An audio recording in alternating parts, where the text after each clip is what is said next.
সুন্দরবনের এই নদী যেমন এই অঞ্চলের মানুষের আয়ের উৎস, জীবনকে ধারণ করতে যে জীবিকা, সেই জীবিকার উৎস, তেমনি আবারই এই নদী তাদের জীবন কেড়ে নেয়।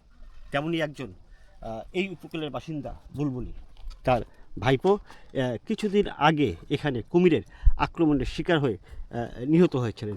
কিভাবে সেই আপনার ভাইপো কুমিরের আক্রমণে মারা গেল যদি একটু বলেন।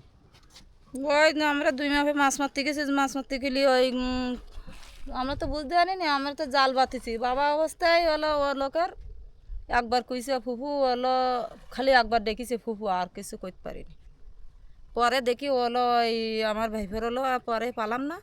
পরে আমি খায়রুল, তার নাম খায়রুল, আমার কাছে খায়রুল কানে গেল, খায়রুল কানে গেল, সেখন আমি চিল্লাম দিছি, সেখন চারিদিক থেকে লোকজন এইছে। সে সময় হলো খোঁজ করেছি, পরে দেখি চরের কানায় কুমুর হলো ভেসি নিয়েছে। কয়দিন পরে? না, কুমুর ভেসি নিয়েছে ওই পিট। কুমুর যখন ভেসি থাকলে আমরা খোঁজ করেছি, পাইনি। চিকিনতে রাস পাওয়া যেতেছে মঙ্গলবার রাত 8:30টায় ধরেছে, হলো বৃহস্পতিবারে ফজরে আজান দেওয়ার পরে তার রাস পাওয়া গেছে। বুলবুলির ভাইপো খায়রুল 3 দিন পর তার মরদেহ পাওয়া গিয়েছিল এই শিবসা নদীর চরে।